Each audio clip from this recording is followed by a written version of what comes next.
Iya, yang terhormat Kakak Pembina Pasuska Community Maluku, Kakak Saleh Angkotasan SPDI MPD, yang saya hormati Kakak Ketua Umum Pasuska Community Maluku, Kakak Fadil Afganis Taluhu, STR TKM, dan seluruh anggota webinar kepramukaan yang saya banggakan.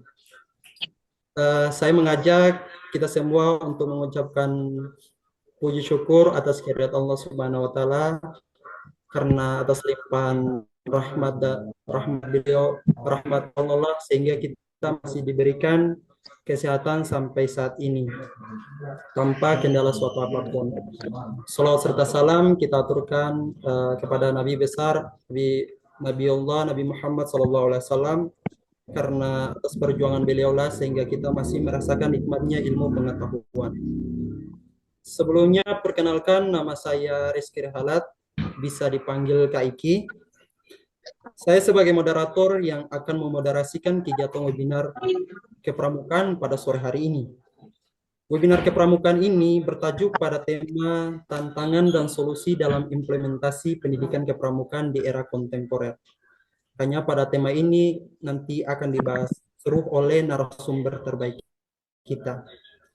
Karena dalam pendidikan kepramukaan pasti saja ada tantangan, dan tantangan itu bagaimana solusinya untuk menyelesaikan tantangan tersebut.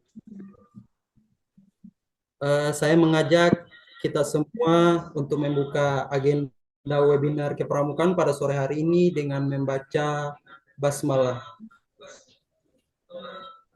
Bismillahirrahmanirrahim.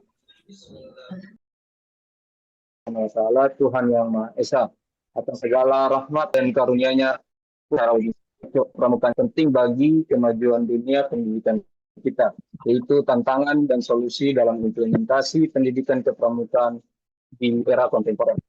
Kami haturkan kepada junjungan kita Nabi Muhammad SAW yang telah membawa kita dari zaman 38 menuju ke zaman kontemporer ini. Semoga kita semua senantiasa mendapatkan syafaatnya di dunia dan di akhirat.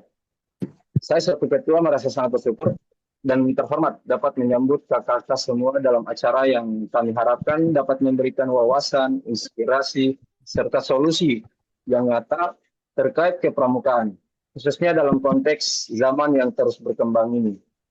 Kepramukaan sebagai salah satu wadah pendidikan bangsa melalui pengembangan nilai-nilai luhur seperti zaman, kita tidak bisa menutup mata terhadap berbagai tantangan baru yang muncul.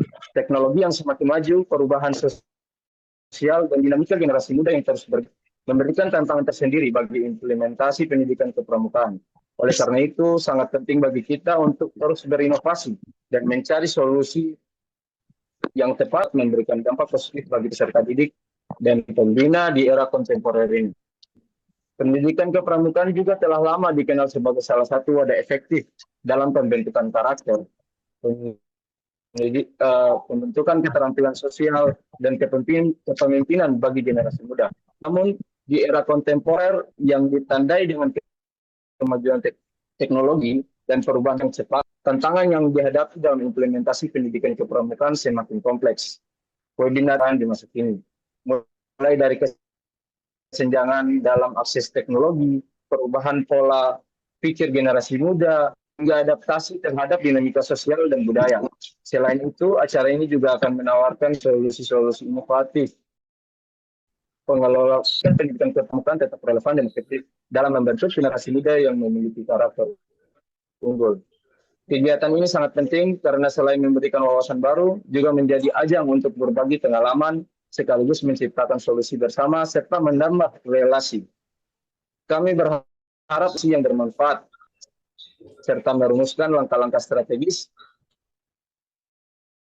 yang dapat diimplementasikan dalam pendidikan kepramukaan di masing-masing daerah. Akhir kata, saya mengucapkan terima kasih kepada materi, tenaga, maupun waktu. Semoga acara ini dapat berjalan lancar. Terima kasih atas perhatian dan partisipasi kalian semua. Kurang lebih mohon dimaafkan. Wassalamualaikum warahmatullahi wabarakatuh.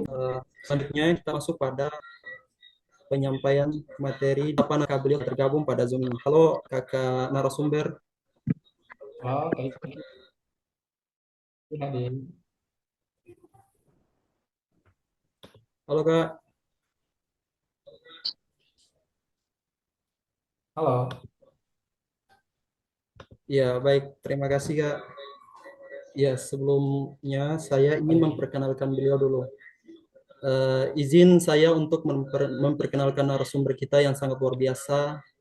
Beliau adalah seorang yang telah banyak kontribusi dalam dunia pendidikan, khusus yang ada di Maluku.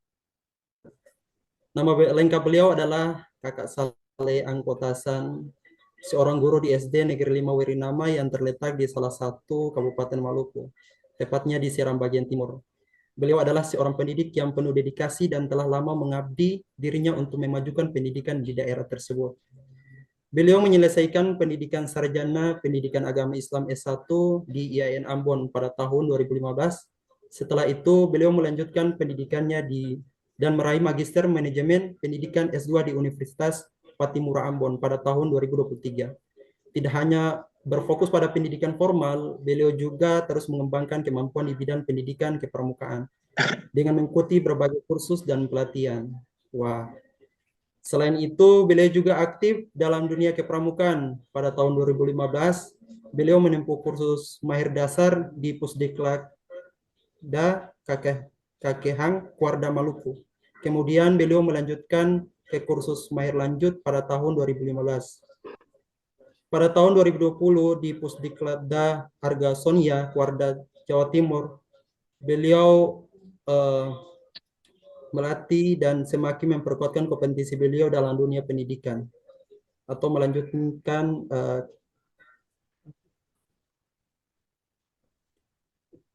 untuk kakak-kakak sekalian, mari kita berikan apresiasi yang tinggi kepada narasumber kita, Kakak Saleh Angkotasan, atas dedikasi dan komitmennya dalam dunia pendidikan. Semoga pemaparan yang akan beliau sampaikan dapat memberikan wawasan dan inspirasi bagi kita semua. Tanpa berlama-lama lagi, mari kita sambut narasumber kita, Kakak Saleh Angkotasan, dengan penuh semangat. Olehnya itu, ruang dan waktu kami persilakan kepada kakak narasumber. Izin kakak.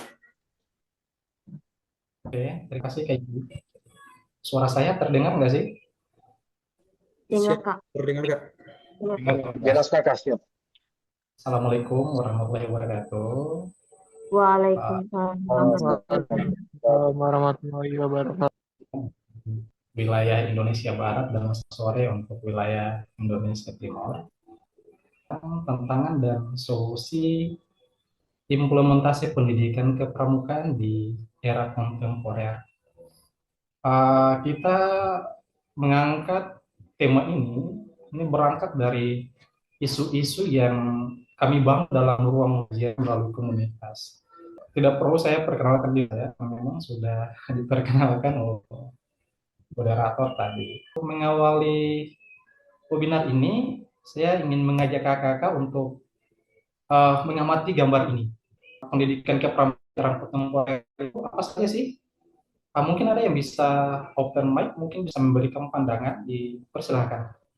Oke, Assalamualaikum warahmatullahi wabarakatuh. Makasih atas kesempatannya.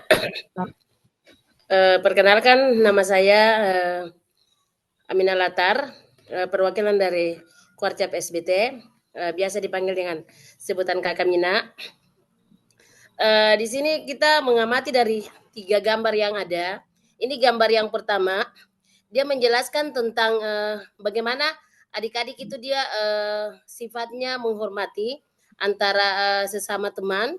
Gambar yang kedua yang di bawah atau itu gambar pertama itu dia mengamati tentang bagaimana caranya adik-adik dia mandiri sehingga tidak bergantung kepada pembina atau teman-teman yang lain. Kemudian gambar yang ketiga menceritakan atau menggambarkan tentang seorang pembina yang memang dia bertanggung jawab, dia menyelesaikan tugas dan tanggung jawabnya sebagai pembina sehingga dia bisa membagi waktu dan ilmunya kepada adik-adik. Itu mungkin tanggapan dari saya. Kurang dan lebihnya saya mohon maaf. Assalamualaikum warahmatullahi wabarakatuh. Waalaikumsalam. Terima kasih. Oke, baik. Karena sudah tidak ada lagi tanggapan, saya merasa itu mungkin cukup. Apa yang disampaikan Kamina tadi cukup mewakili ya. Sederhananya bahwa gambar 1 dan 2 ini adalah aktivitas kepramukaan dengan menerapkan nilai-nilai teknologi ke dalam pendidikan kepramukaan. Lantas kalau misalnya demikian, apa sih pendidikan kepramukaan era kontemporer itu? Mari kita lihat slide itu. Jadi pendidikan era kontemporer ini sendiri itu merujuk pada pendidikan non formal yang bertujuan membentuk karakter, membentuk kepemimpinan, tanggung jawab, kedisiplinan, cinta tanah air dari anggota gerakan pramuka dalam mengintegrasikan teknologi pembelajaran dalam menghadapi tantangan era society 5.0. Jadi era society ini era industri. Kalau misalnya era industri itu lebih mengarah kepada bagaimana pemanfaatan teknologi biar kita tidak kemudian menjadi gaptek ya, atau gagap teknologi.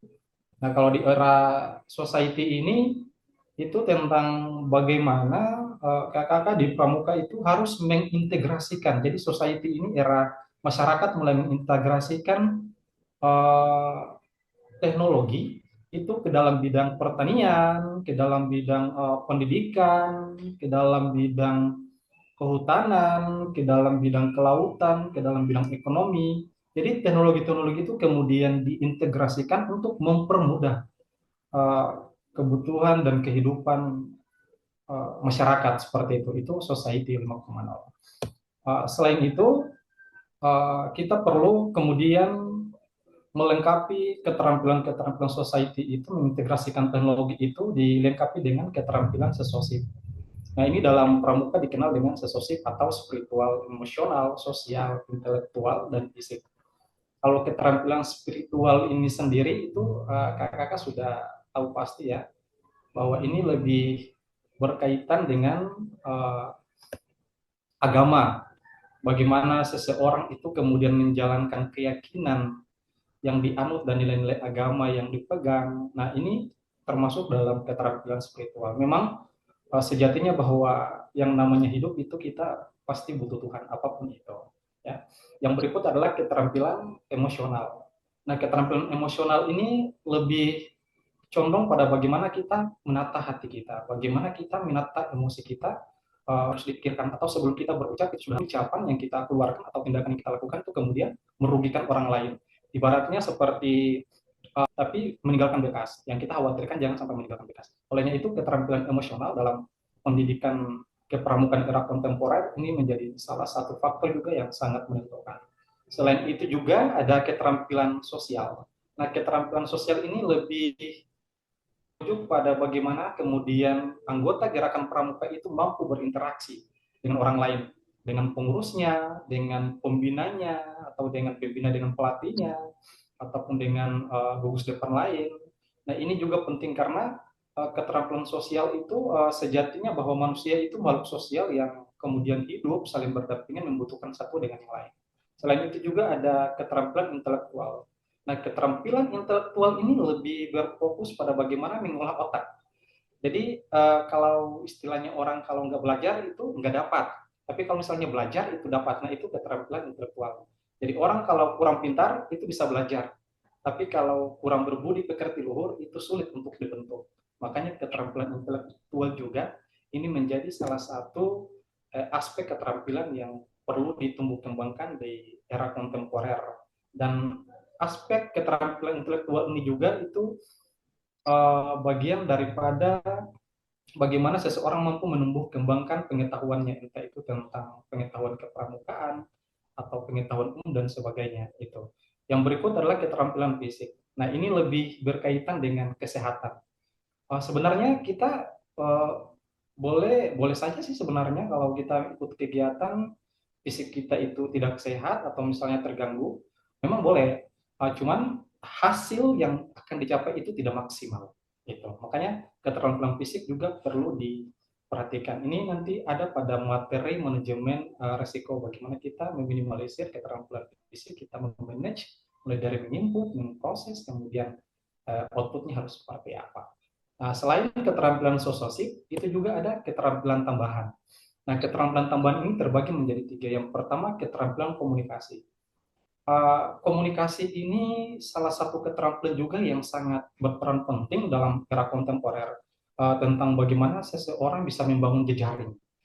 Hari ini kita ingin membuat kegiatan-kegiatan webinar, tetapi kalau misalnya kita tidak membangun komunikasi, tidak membangun jaringan untuk mengundang pemateri dan sebagainya, maka materi-materi yang akan diberikan itu mungkin tidak tercapai 100%, atau misalnya kegiatan-kegiatan webinar itu tidak akan tercapai 100% kalau misalkan tidak ada unsur-unsur yang melengkapi kegiatan tersebut seperti narasumber, kemudian moderator, kemudian host. Nah, keterampilan komunikasi ini salah satu keterampilan yang cukup menentukan. Yang berikut ada keterampilan manajerial. Keterampilan ini terkait dengan bagaimana kakak nanti di gugus depan itu menata kegiatan-kegiatan berdasarkan kurikulum yang sudah ada pada SKU dan SKK. Nah, kira-kira bagaimana kita manage waktunya peserta didik untuk bisa mencapai SKU itu dalam waktu 6 bulan, 1 semester. Biar ketika di semester berikut dia sudah dilantik, misalnya Penegak Bantara atau misalnya Penegak Laksana, itu materi dalam SKU itu sudah harus di-manage. Inputnya bagaimana, anak-anak proses di lapangannya metode seperti apa, kemudian output yang diharapkan anak-anak harus seperti apa. Ini menjadi penting. Yang berikut adalah keterampilan mengenal alam. Keterampilan mengenal alam ini mungkin kakak-kakak semua sudah tahu tentang bagaimana kita harus bisa membaca. Membaca itu bukan berarti hanya membaca teks sebenarnya, tetapi juga membaca tanda-tanda alam. Misalnya kalau di gerakan pramuka ketika ada perkemahan, ada adik-adik kita yang kemudian menjemur pakaian dan mereka melihat, wah ini sudah mendung ini, langitnya sudah mendung. Itu sebenarnya memang sih, mendung itu bukan pertanda hujan, cuman mengantisipasi itu lebih baik. Oh, kalau ini sudah mendung, ini tanda alam nih, kita harus segera angkat jemuran. Keburu jangan sampai basah gitu kan. Nah, itu keterampilan mengenal alam. Selain itu, ada juga beberapa aspek pendidikan kepramukaan di era kontemporer. Aspek pendidikan kepramukaan di kontemporer ini itu terbagi menjadi teknologi, kemudian berbasis proyek, dan nilai karakter. Jadi selain teknologi, kita juga harus mempraktekannya dalam bentuk proyek, dan harus imbasnya atau outputnya itu terhadap pembentukan karakter peserta didik di gugus depan nanti. Nah, kita lihat yang pertama terkait dengan aspek teknologi. Jadi bagaimana kemudian kita mengintegrasikan teknologi dalam pendidikan kepramukaan itu melalui pemanfaatan aplikasi dan juga media digital dalam pembelajaran kepramukaan. Misalnya selama ini kita itu kalau misalnya hiking misalnya atau jelajah gitu kan, itu kita kalau membuat peta perjalanan itu cuman menggunakan metode-metode tradisional yang materi-materi yang kita dapatkan selama ini melalui peta perjalanan, kita menulis di kertas dan sebagainya. Nah, kalau misalnya di era sekarang kita bisa mengembangkan metode ini melalui mengintegrasikan teknologi itu dalam pendidikan kepramukaan. Misalnya yang sekarang kita tahu GPS ini sudah semakin marak dan digunakan oleh halayak ramai. Kita bisa menggunakan GPS untuk bagaimana kita memetakan perjalanan jelajah atau hiking. Nah, ini salah satunya. Kemudian memanfaatkan aplikasi-aplikasi seperti Quizzes untuk membuat game-game edukasi atau untuk membuat soal-soal ujian-ujian uji coba ya pengetahuan kepramukaan untuk peserta didik. Itu kita bisa memanfaatkan aplikasi yang seperti Quizzes dan sebagainya. Yang berikut, adik-adik kita kalau misalnya di gugus depan sudah kemudian dibekali dengan bagaimana mengintegrasikan teknologi ke dalam pendidikan kepramukaan, maka yang paling penting adalah kita melakukan kegiatan pembelajaran yang berbasis proyek. Jadi ini lebih menekankan pada pengalaman langsung di alam terbuka serta pengembangan keterampilan abad ke-21. Nah, keterampilan abad ke-21 ini itu dia menggunakan kata kunci 4C dalam bahasa Inggris, tapi kalau di Indonesia kan berarti ada kolaborasi, ada komunikasi, ada kreativitas, dan berpikir kritis. Jadi berpikir kritis itu dia akan melengkapi kolaborasi, komunikasi, dan kreativitas tadi. Kalau kita tidak berpikir kritis, maka tidak akan ada perubahan. Apa yang diberikan orang lain kepada kita, kita cuma serap seperti itu, dan kita tidak apa namanya, tidak merefleksi, tidak mencari tahu ini kebenarannya di mana, informasi ini apakah ini hoax atau segala macam. Nah, maka itu akan menjebak kita. Makanya dalam keterampilan abad ke-21, mulai daripada kolaborasi, kemudian komunikasi, kemudian kreativitas dan berpikir kritis ini perlu dikembangkan dalam proses pendidikan kepramukaan di era kontemporer yang berbasis alam terbuka untuk menerapkan pengalaman secara langsung. Jadi kalau misalnya di gugus depan biasa kita berkemah, mayoritas untuk Maluku itu, untuk ketahuan kakak bahwa kita di sini itu lebih dominannya itu alam bebas ya, kita lebih ke hutan itu lebih banyak. Kemudian laut juga itu lebih banyak. Bahkan jarak antara satu desa dengan desa yang lain itu kadang-kadang ada yang hampir 4 kilometer, ada yang sampai 12 kilometer itu jarak desa. Dan dalam perjalanan itu dipenuhi dengan hutan-hutan dengan pohon-pohon yang besar apa segala macam. Nah itu jadi perjalanan-perjalanan lintas alam itu kalau dilaksanakan di situ kita bisa menggunakan teknologi-teknologi terbaru, misalnya ada keterampilan adik-adik di gugus depan yang bisa menggunakan drone misalnya. Nah, kita bisa membuat kita perjalanan juga langsung merekam menggunakan drone, kemudian kita dokumentasikan dalam bentuk video edukatif itu juga boleh. Yang berikut ada hasil akhir yang perlu kita harapkan dari bagaimana pendidikan kepramukaan di era kontemporer ini bisa menghasilkan nilai karakter itu kepada peserta didik. Nah, ada banyak karakter sebenarnya yang bisa diperoleh dari nilai-nilai pendidikan kepramukaan. Namun yang saya ambil saat ini untuk materi ini sebagai contoh saja, misalnya kita lihat karakter kepemimpinan. Nah, karakter kepemimpinan ini itu bisa dilaksanakan dalam bentuk simulasi dalam bencana alam misalnya. Jadi di mana anggota pramuka itu dia harus membuat keputusan cepat dan memimpin tim dalam menyelamatkan korban virtual. Yang dimaksud dengan korban virtual seperti ini. Mungkin atau dalam satu contoh kasus ada kakak pramuka yang kemudian jatuh dengan motor misalnya. Tapi karena kebetulan di daerah situ lagi sunyi, tidak ada yang lewat, lalu kemudian dia memanfaatkan fitur-fitur video call, kemudian dia PC dengan pengurus atau dengan ketua dewan atau dengan pembina, kemudian meminta tolong atau mungkin dia terjebak bencana banjir, dia meminta tolong. Nah, di sini itu kakak-kakak di satuan gerakan pramuka itu bisa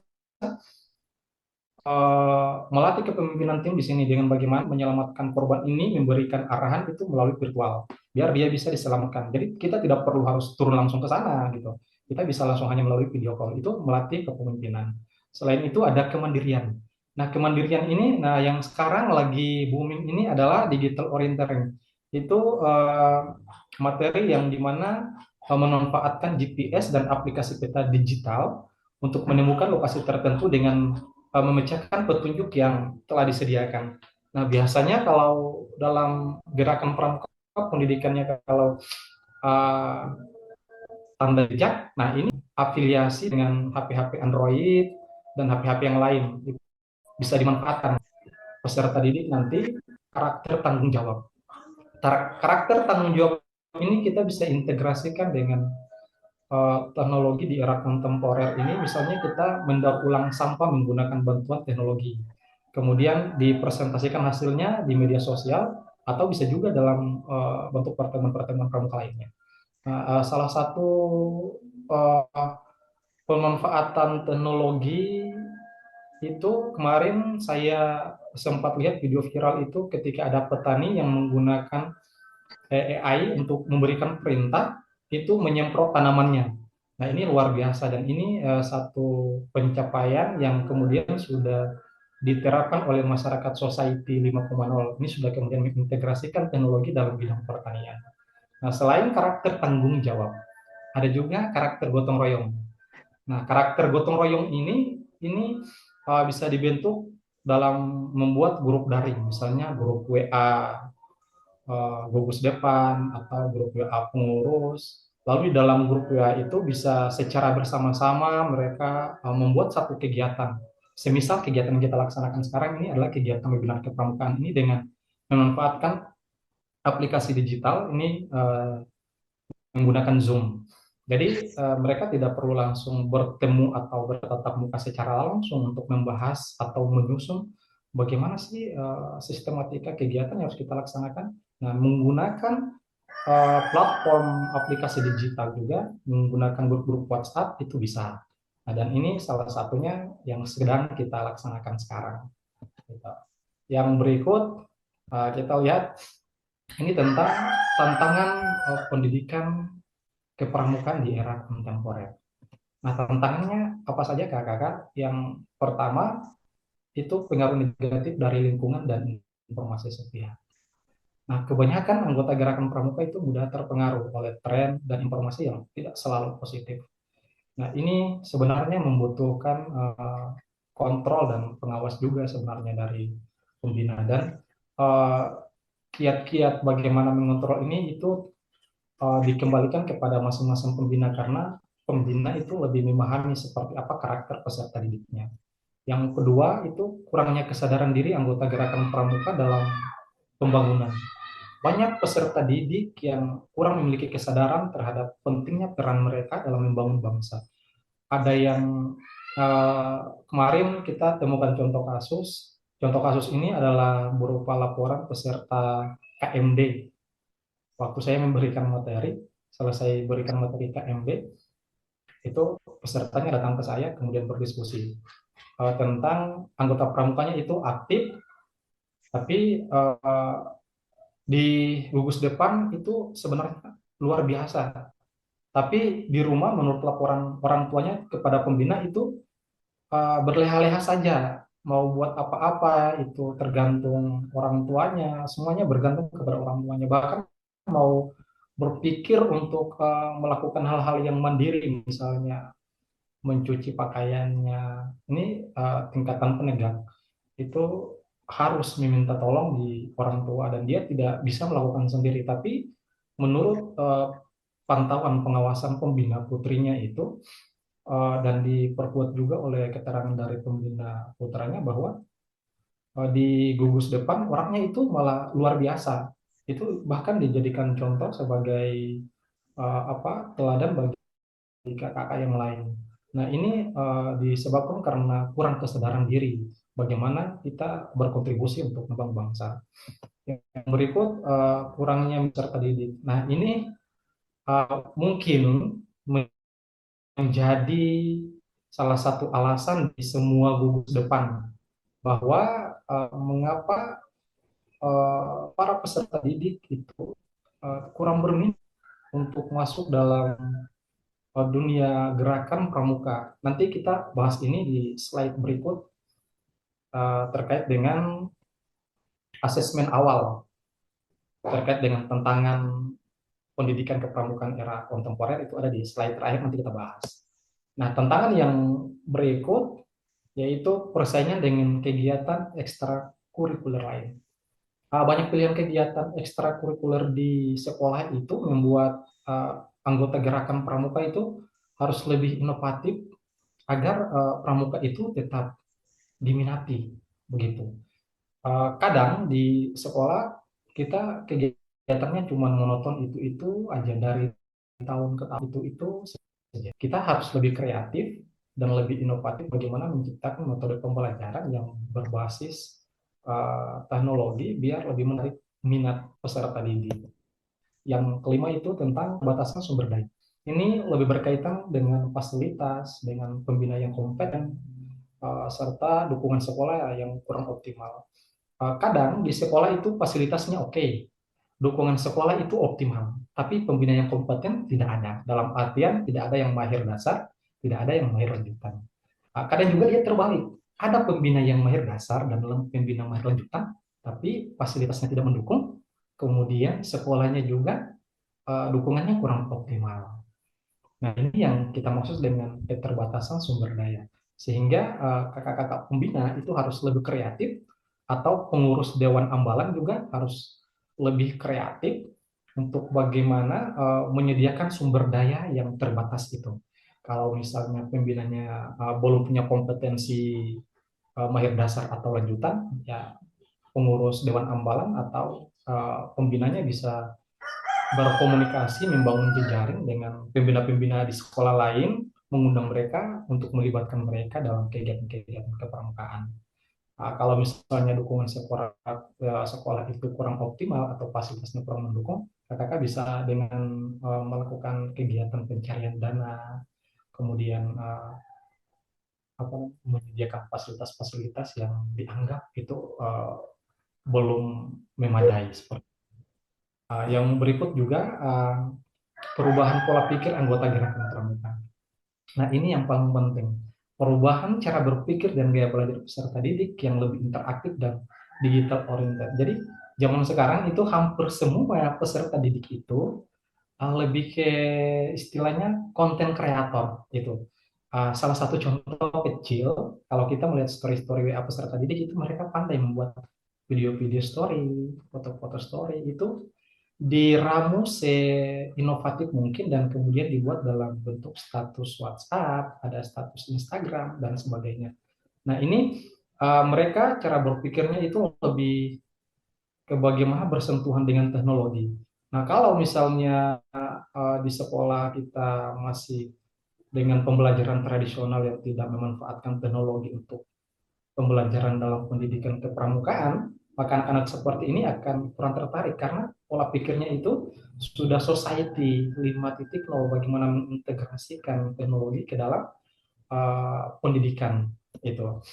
Nah, yang berikut dari tantangan-tantangan yang tadi, kita ada tawaran-tawaran solusi. Kira-kira seperti apa solusinya? Nah, ini dia solusinya. Yang pertama, meningkatkan digitalisasi dalam pendidikan kepramukaan. Bagaimana kita menggunakan platform daring untuk pembelajaran materi kepramukaan, kemudian pembuatan vlog kepramukaan, serta pengenalan teknologi dalam kegiatan lapangan. Salah satu contoh kecil, kebetulan saya mahir penegak. Biasanya di syarat kecakapan umum penegak Bantara itu poin 12 itu tentang dapat menjelaskan sejarah kepramukaan Indonesia dan dunia. Nah, kita bisa merubah metode ujian SKU ini. Adik-adik kita di gugus depan tidak perlu lagi harus menghadap kita secara langsung dan kemudian presentasi, atau misalnya kita libatkan mereka untuk presentasikan hasil materi itu di depan ambalan, tidak perlu, tapi kita bisa mengintegrasikan dengan teknologi. Misalnya kita mengarahkan mereka untuk membuat materi sejarah kepramukaan Indonesia dan dunia itu dikemas dalam bentuk video edukatif. Jadi mereka mempresentasikan dalam bentuk video, setelah itu diupload dalam akun YouTube mereka masing-masing, kemudian akun YouTube itu di-share ke grup ambalan atau grup Gudep, lalu kemudian dilihat oleh pembina. Kalau misalnya yang materinya sudah oke, langsung ditandatangani SKU-nya. Kalaupun materinya belum oke, juga harus ditandatangani SKU-nya, tinggal dipermantap saja. Setidaknya yang bersangkutan meskipun dengan berbagai keterbatasan pengetahuan teknologi, dia sudah punya usaha untuk bagaimana menghadapi tantangan itu. Nah, itu solusi yang pertama. Yang kedua itu harus menyusun program yang lebih menarik. Nah, untuk menyusun program yang lebih menarik, kita harus mengkombinasikan kegiatan outdoor dengan unsur petualangan. Kemudian ada survival skill, kemudian ada kompetensi berbasis proyek yang sudah kita bahas di sebelumnya tadi. Yang ketiga itu ada meningkatkan peran pembina sebagai fasilitator. Jadi pembina itu selain dia mendidik, membina, membimbing, kemudian mengevaluasi, ya, dia juga harus menempatkan diri sebagai fasilitator. Jadi dia harus lebih kreatif, dia harus lebih inovatif, bagaimana mengemas kegiatan itu dengan memahami karakter peserta didik di masa kini. Itu. Yang berikut, menjaga lingkungan dan membangun komunitas belajar yang positif. Jadi kita melibatkan peserta didik di gugus depan itu untuk belajar dan meningkatkan kompetensi diri melalui komunitas belajar yang positif. Kenapa? Karena tidak semua materi-materi baik itu bisa didapatkan di bangku pendidikan. Contoh kecil saja, misalnya seperti metode persidangan. Metode persidangan itu penting dalam gerakan pramuka karena uh, kita dihadapkan dengan musyawarah-musyawarah ambalan dan sebagainya. Nah, metode persidangan ini tidak didapatkan dalam bangku pendidikan SD, SMP, SMA, sampai dengan pandega perguruan tinggi, tapi didapatkan di organisasi-organisasi paguyuban, kemudian komunitas-komunitas belajar yang positif. Nah, itu penting. Nah, tapi bila mana organisasi atau komunitas-komunitas itu tidak lagi relevan atau tidak lagi positif menurut KKK, itu KKK boleh keluar gitu. Tidak perlu dilanjutkan. Yang jelas penilaian itu ada pada diri KKK sendiri. Nah, komunitas-komunitas positif yang dimaksud ini itu kalau misalnya ada KKK pembina di sini yang latar belakangnya keguruan atau yang sudah mengajar sekarang, itu paham ini sejenis seperti komunitas belajar di sekolah yang kita kenal dengan kombel itu. Ya, ini yang dimaksud. Yang berikut itu solusinya tentang bagaimana mengadakan kolaborasi dengan komunitas dan institusi lain. Jadi salah satu keterampilan tambahan yang sudah kita bahas di awal itu adalah keterampilan komunikasi itu gunanya untuk mengadakan kolaborasi, menjalin kerjasama dengan lembaga pendidikan, organisasi kepemudaan, serta dunia industri untuk memperluas wawasan dan pengalaman peserta didik. Yang keenam itu menyesuaikan metode pembelajaran dengan kebutuhan zaman. Jadi metode pembelajaran tradisional yang selama ini kita laksanakan di gugus depan masing-masing itu sudah harus kita perbarui dengan pendekatan problem-based learning, kemudian pembelajaran berbasis tantangan, kemudian kita mengadopsi model pendidikan yang lebih fleksibel. Nah itu. Nah lalu kemudian bagaimana teknik asesmen awal tentang pendidikan kepramukaan. Jadi kita membuat asesmen kira-kira tantangan kita di gugus depan ini apa ya gitu. Oh ya, kita bisa membuat dengan mengadakan kuesioner dan survei digital. Nah, kuesioner dan survei digital ini tujuannya untuk mengumpulkan data dari peserta didik, dari pembina pramuka, dan dari pemangku kepentingan terkait dengan tantangan utama dan potensi serta solusi yang dihadapi di gugus depan maupun yang dihadapi di era sekarang. Jadi kuesioner ini kita bisa memanfaatkan itu menggunakan Google Formulir. Jadi kita membuat pertanyaan-pertanyaan kira-kira apa tantangan-tantangan yang KKK rasakan saat ini atau apa hambatan-hambatan yang KKK alami selama berproses sampai dengan saat ini dengan pertanyaan-pertanyaan yang lain yang melengkapi itu. Kemudian Google Formulir itu dikirim ke grup gugus depan melalui link dan biarkan mereka akses, mereka isi, dan nanti KKK pembina atau KKK pengurus itu bisa menganalisis, oh iya ternyata yang kita butuhkan itu ini, yang perlu kita rubah itu ini. Itu melalui kuesioner dan survei digital. Yang berikut kita bisa diskusi kelompok terfokus atau fokus group discussion. Nah ini bertujuan untuk bagaimana bisa mendapatkan wawasan yang lebih tentang tantangan dan solusi dari perspektif anggota gerakan pramuka, pembina dan pemangku kepentingan lainnya. Ini menjadi penting ya, karena setiap orang itu dalam organisasi itu banyak kepala, banyak pikiran, jadi banyak pandangan. Makanya kita perlu membangun ruang-ruang diskusi untuk membahas tentang tantangan-tantangan apa saja sih dan bagaimana solusi yang kita hadapi di gugus depan kita. Nah ini perlu dilaksanakan. Yang berikut adalah observasi lapangan dan studi kasus. KKK juga perlu mengamati langsung bagaimana kegiatan pendidikan kepramukaan itu berjalan di gugus depan, dan kemudian KKK harus mengidentifikasi tantangan nyata yang dihadapi di lapangan berdasarkan proses pendidikan ini apa saja. Itu harus dicatat KKK. KKK catat, dibuat catatan kecil, kemudian KKK diskusikan dengan yang KKK anggap lebih berkompeten pada bidangnya. Gitu.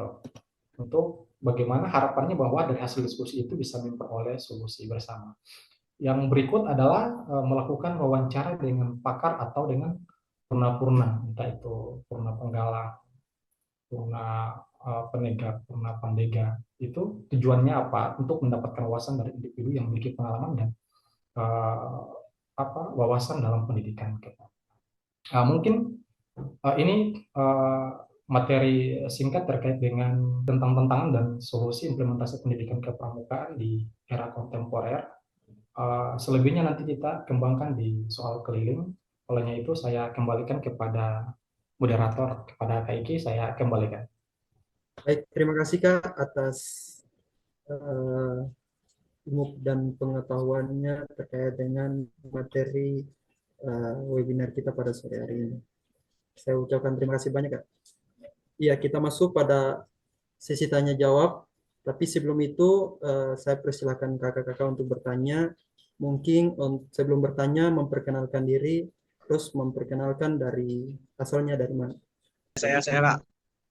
Ya baik, kakak Suryan Hakim. Baik, perkenalkan nama saya Suryan Hakim, golongan Benega dari Kuarda, Sumatera Barat.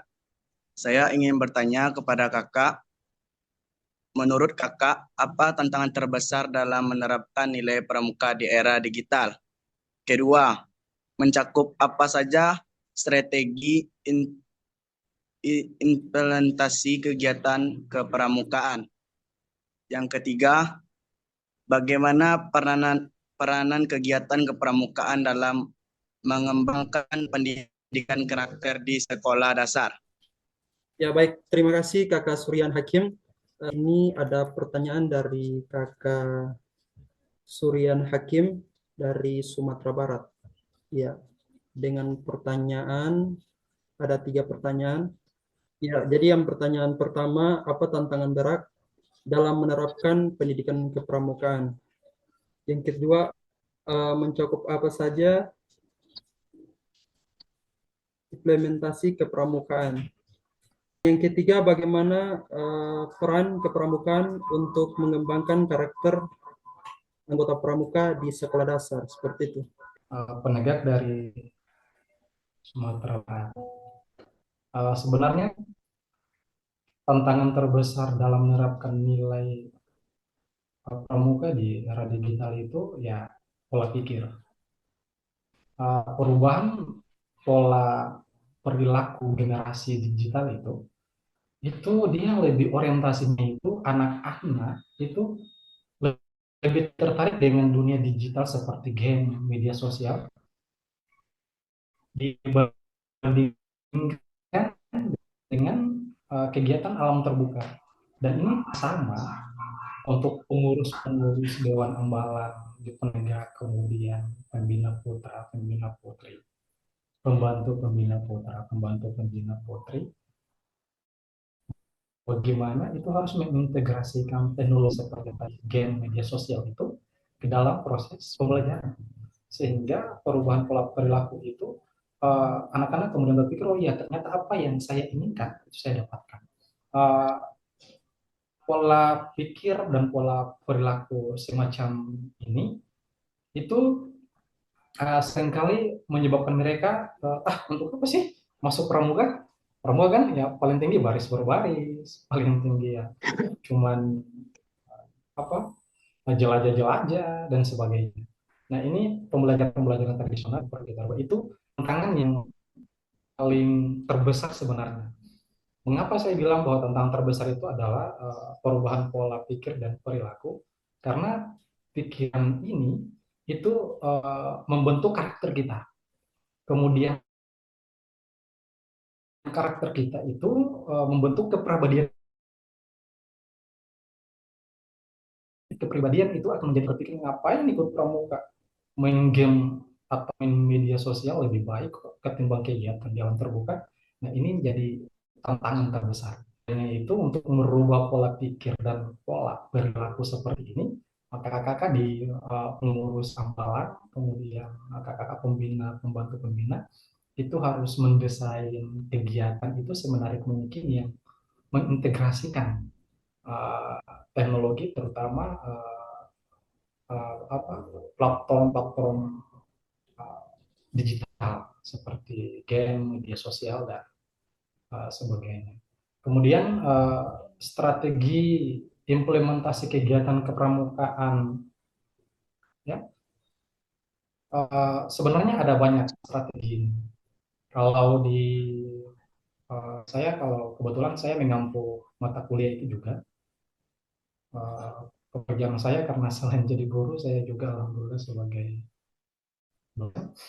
Dan model-model pembelajaran dan strategi itu sebenarnya banyak. Tapi kalau misalnya di gerakan pramuka yang kemudian dikaitkan dengan strategi implementasi kegiatan kepramukaan di era kontemporer, maka strategi yang pertama itu kita bagaimana mengintegrasikan teknologi dalam pembelajaran. Jadi kita menggunakan aplikasi edukatif, kita menggunakan video tutorial, kemudian kita menggunakan media digital untuk mendukung materi kepramukaan. Selain itu ada strategi kombinasi kegiatan luring dan daring. Jadi kita membuat tantangan pramuka berbasis digital, misalnya Scout Online Challenge, yang dia itu memacu pada nilai-nilai kepramukaan. Kemudian strategi berikut itu bisa melalui strategi kolaborasi dengan komunikasi dalam lembaga eksternal. Kita mengundang narasumber dari luar, atau kita mengadakan program bersama untuk meningkatkan minat dan pengalaman peserta didik. Jadi pengalaman narasumber yang dari luar itu kita ambil, kita bawa ke grup depan. Nah itu, jadi kita melakukan strategi kolaborasi dengan komunitas lembaga eksternal. Selain itu juga ada strategi pendidikan karakter berbasis kepramukaan. Nah ini skripsi saya waktu masih S1 tuh, pendidikan karakter berbasis kepramukaan itu tentang bagaimana kita menanamkan nilai kedisiplinan, nilai kerjasama, ya, kemudian nilai kepemimpinan melalui proyek sosial berbasis kegiatan nyata. Selain itu, karena ini era kontemporer, lebih merujuk pada society, gamifikasi dalam kegiatan kepramukaan itu satu strategi yang sangat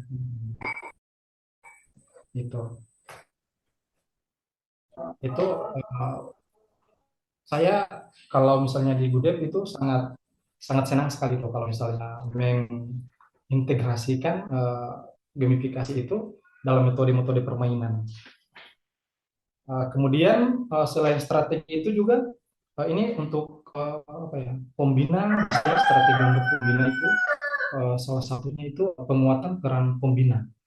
Jadi melalui pelatihan-pelatihan pembina itu perlu diikut serta biar pembinanya lebih kreatif dalam menyampaikan materi kepramukaan sesuai dengan tantangan zaman. Jadi dia sudah mendapat bekal latihan tertentu terkait dengan materi-materi dan metode-metode terbaru di era kontemporer. Nah, pembina bisa menerapkan itu. Nah itu. Yang paling penting ini yang tadi saya sangat suka ini pertanyaannya itu peran pendidikan kepramukaan ini dalam membentuk karakter di gugus depan itu. Nah ini sebenarnya gerakan pramuka itu sebagaimana amanat undang-undang gerakan pramuka kemudian anggaran dasar anggaran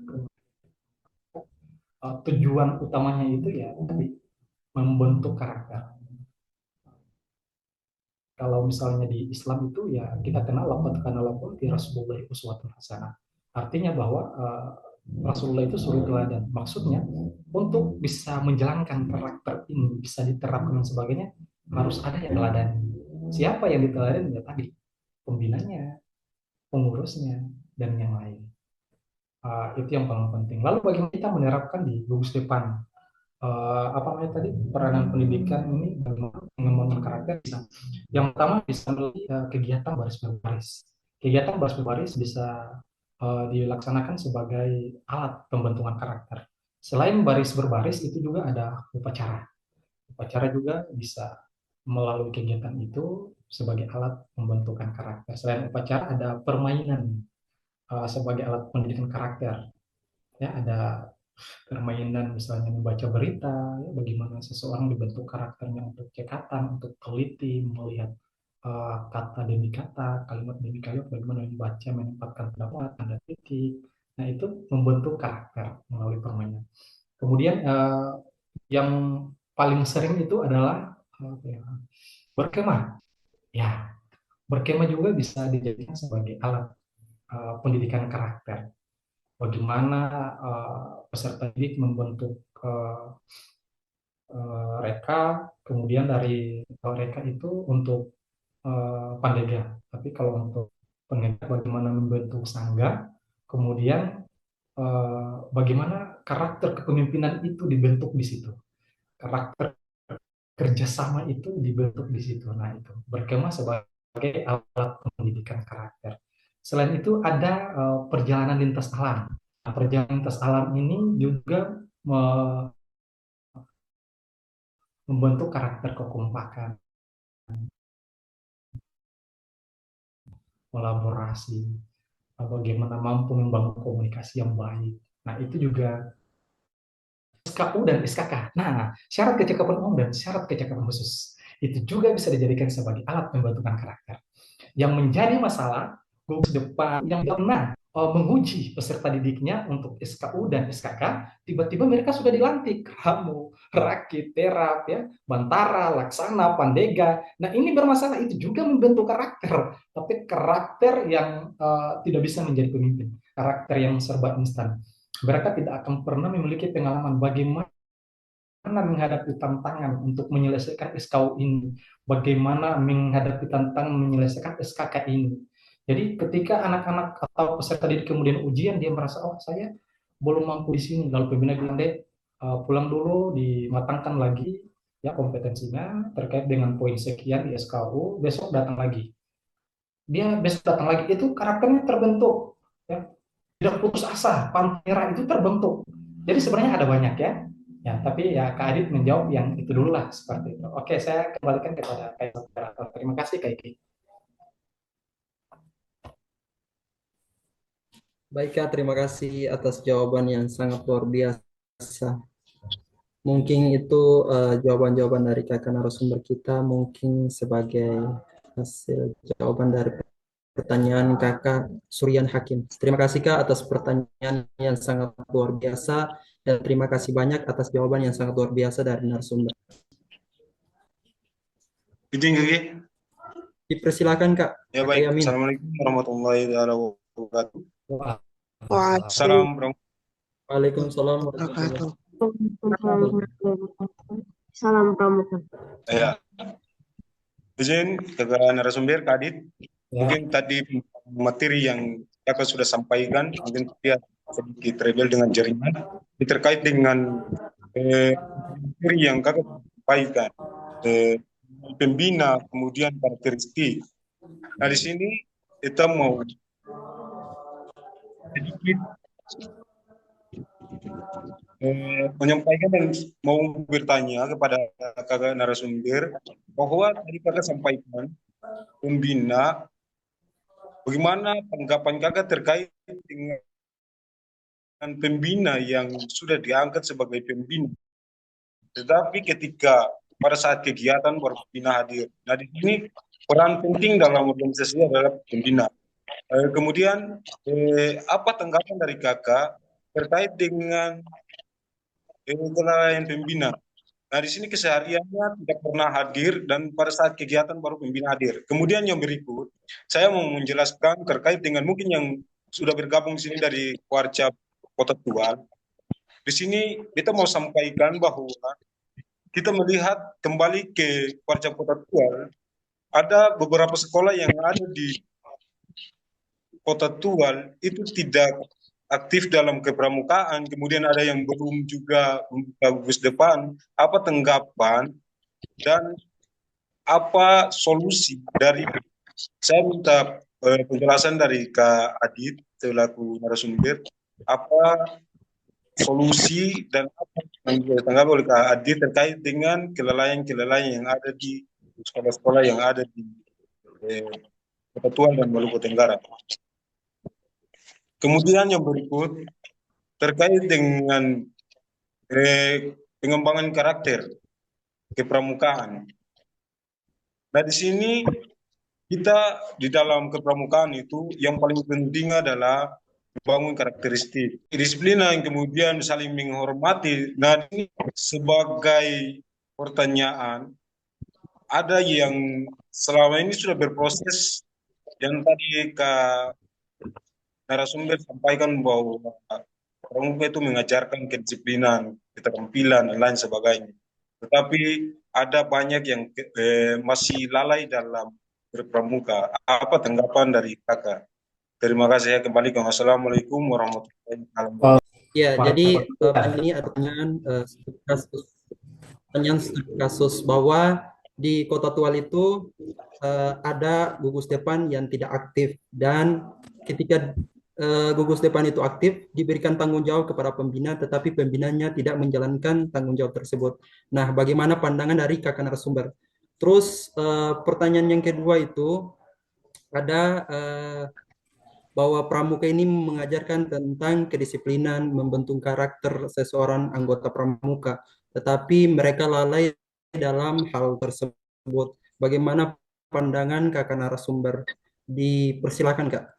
Berdasarkan apa yang saya peroleh hasil-hasil kajian dari hasil-hasil pendidikan kepramukaan, dari hasil-hasil memberikan materi-materi KM pada kursus dasar selama ini, bahwa sebenarnya normatif itu yang seharusnya dan wajib hukumnya itu pembina itu hadir dalam setiap kegiatan pendidikan kepramukaan. Bahkan pembina putra itu dilarang membina pramuka putri ketika pembina putrinya tidak hadir. Tetapi pembina putri boleh membina anggota putra meskipun pembina putra tidak regulatif, itu pembina wajib hukumnya untuk hadir setiap kegiatan kepramukaan itu dilaksanakan di gugus depan. Tapi kalau misalnya entah pembina tidak pernah hadir, saya juga belum melakukan analisis. Saya juga belum mendalami persoalan seperti apa, jadi saya tidak bisa mencampuri urusan internal itu kenapa beliau tidak hadir. Tapi yang jelas dalam gerakan pramuka, hukumnya itu wajib pembina membersamai dengan peserta didik, karena memang di situ ada fungsi pengawasan, fungsi pengontrolan, dan salah satu tugas pembina dalam gerakan pramuka itu ya itu tadi, mengajar, mendidik, membimbing, mengevaluasi, menilai. Ya, jadi kalau pimpinannya tidak ada, bagaimana pembina mau menilai peserta didik gitu? Kemudian bagaimana pembina mau merekomendasikan peserta didik ini nanti, oh ada kegiatan lomba ini, yang ini bagus, yang ini bagus, bagaimana pembina mau merekomendasi sementara ya dalam pembina tidak ada di tempat. Ada mekanisme manajemen kepemimpinan di dalam gerakan pramuka yang namanya pelimpahan wewenang. Pembina boleh tidak hadir maksudnya, tapi beliau bisa melimpahkan wewenangnya kepada pembantu pembina atau kepada pengurus ambalan atau pengurus penggalang, itu bisa, atau kepada pengurus rencana, itu bisa dilimpahkan. Akan tetapi jangan seringkali melimpahkan wewenang secara organisatoris, itu tidak etis. Satu dua kali bolehlah, 3-4 kali dianggap wajar, tapi punya masalah keluarga atau mungkin internal sebagainya, saya tidak tahu. Tapi sarannya kalau misalnya merasa tidak sanggup, lebih baik mundurkan diri, lalu digantikan dengan orang lain. Karena kalau tidak hadir, korbannya itu nanti peserta didik. Itu yang pertama. Yang kedua, pramukanya tidak.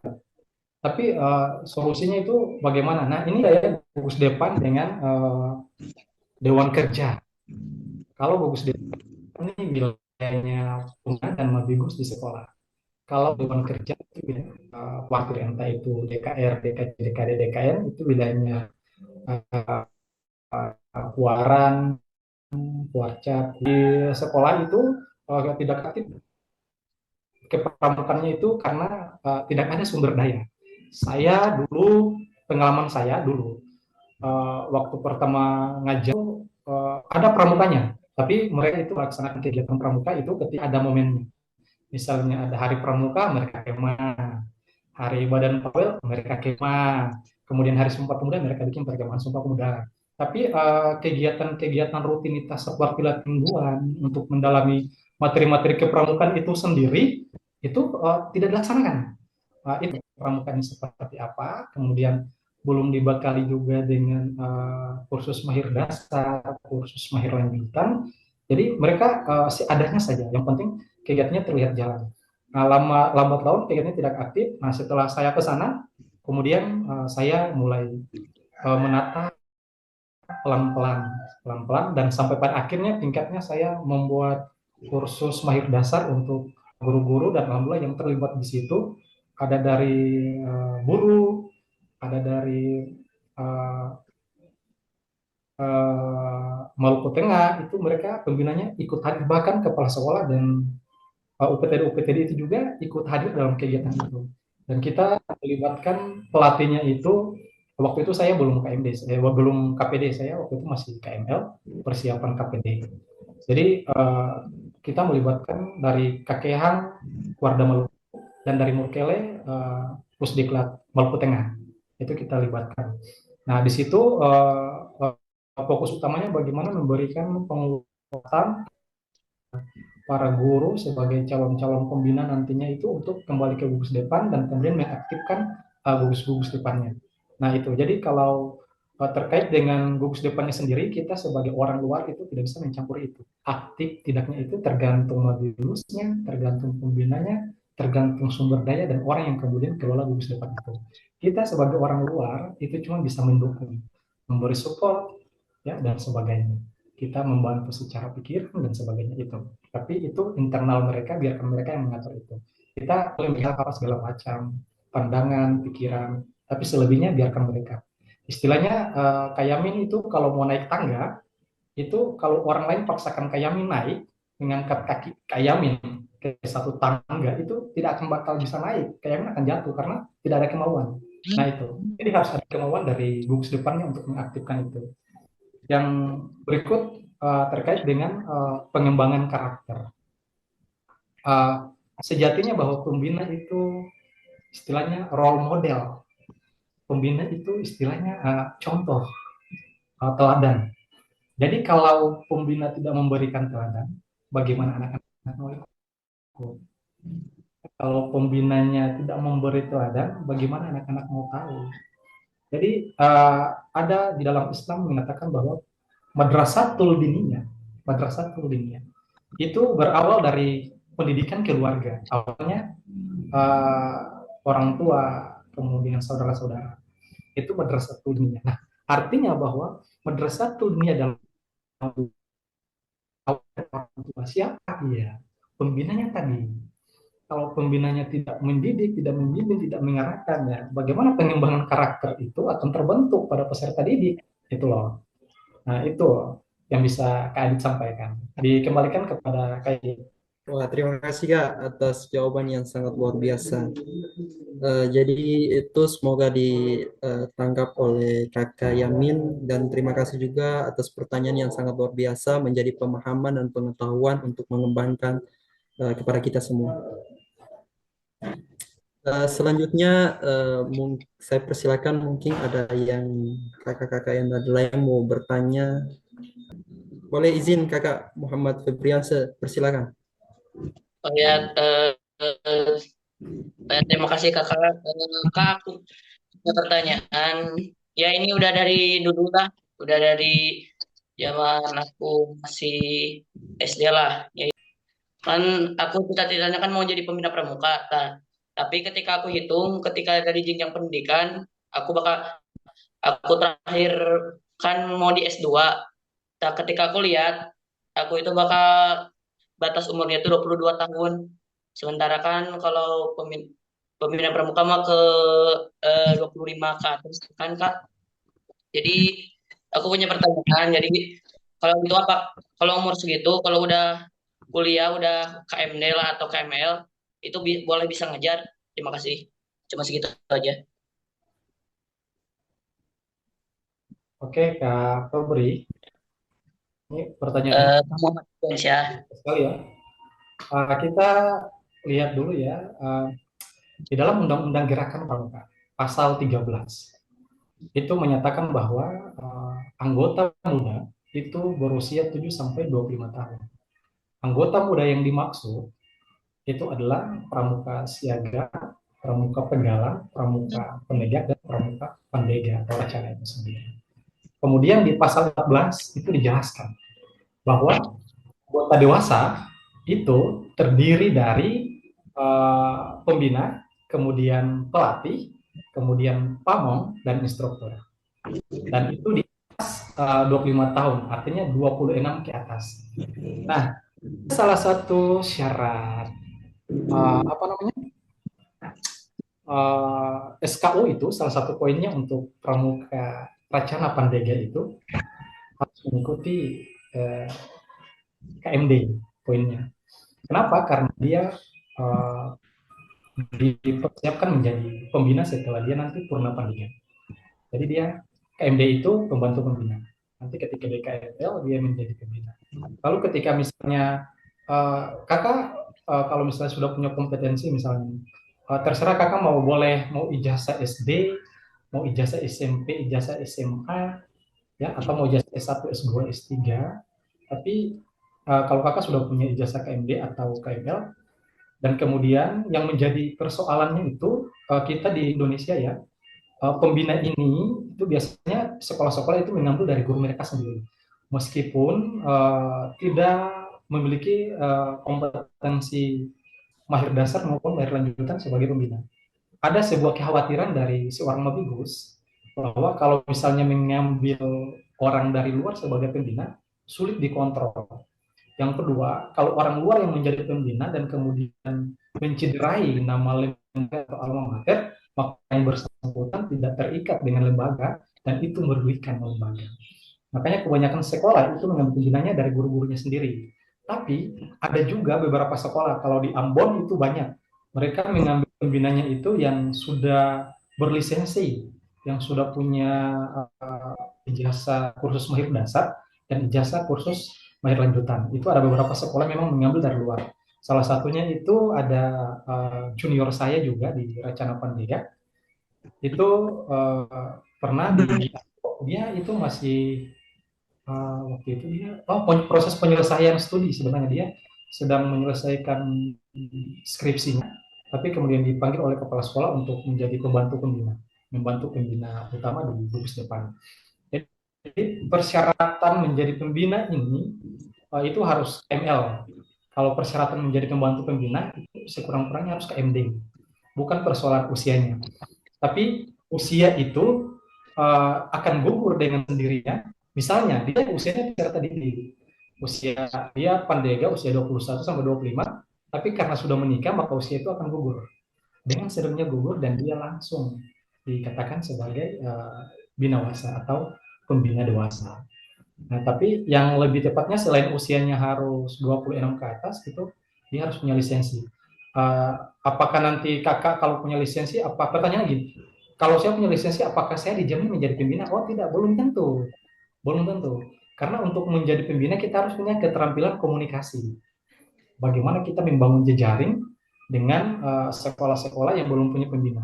Bagaimana kita meyakinkan mereka bahwa saya punya lisensi dan ketika saya menjadi pembina, saya itu tidak malas, saya akan selalu hadir dengan anak-anak dan saya menjamin bahwa daripada keterlibatan saya sebagai pembina itu karakter anak-anak itu akan terbentuk. Nah itu yang paling penting. Itu mungkin seperti itu ya kakak. Dikembalikan Kak Iki. Terima kasih Kak. Wah, terima kasih juga untuk Kakak Febri atas pertanyaan. Sangat luar biasa ya buat Kak Febri. Masih punya jiwa semangat untuk belajar tentang dunia kepramukaan. Semoga Ya, terima kasih Kak. jiwa semangat ini berjuang sampai menjadi pelatih. Amin. Amin ya robbal alamin. Ada pertanyaan dari Kakak Zaki Hadaya. Assalamualaikum, Kakak izin bertanya Kak. Dalam konteks pengembangan karakter generasi muda saat ini, bagaimana pembina pramuka dapat menyesuaikan metode pendidikan yang diterapkan agar tetap relevan dan efektif? Apa saja indikator yang digunakan untuk mengukur keberhasilan program tersebut dan bagaimana cara pembina mendokumentasikan serta mengevaluasi dampak jangka panjang dari kegiatan pramuka terhadap anggota? Dan pertanyaan yang kedua, ketika berbicara tentang pengembangan kepemimpinan di kalangan anggota pramuka, apa saja komponen kunci yang harus diperhatikan oleh pembina dalam merancang program pelatihan kepemimpinan? Seperti itu Kak, pertanyaan dari Kakak Zaki Hadaya. Kepada Kakak narasumber, izin nggak untuk menjawab? Baik, Kak Iki. Dari siapa tadi Kak Iki? Kakak Zaki Hadaya Kakak. Zaki. Baik Kak Zaki. Salam kenal ya Kak Zaki ya. uh, penyesuaian metode pendidikan kepramukaan agar apa tadi ya, relevan dan efektif ya. Ya, ini kalau manajemen pendidikan itu kita kenal dengan metode pendekatan berbasis kontekstual. Jadi anak-anak atau peserta didik atau kakak-kakak yang di gugus depan itu pembelajarannya itu harus berbasis kontekstual karena pendidikan berbasis kontekstual itu lebih relevan. Anak-anak diperkenalkan dengan bukan sekedar teori yang kita berikan, kita tulis kiri kanan, dibuat share PPT, lalu mereka menerawang sebenarnya kompas ini apa gitu, kan? Atau sebenarnya orientering ini yang bagaimana gitu. Nah, tapi kalau misalnya kita menggunakan metode pendekatan berbasis kontekstual, alatnya itu kita hadirkan. Oh, melakukan orientering, anak-anak langsung diajak ke alam terbuka. Bagaimana mereka langsung mempraktekkan. Nah, itu salah satu metode pendidikan kepramukaan yang paling relevan dan efektif tadi, pendekatan berbasis kontekstual.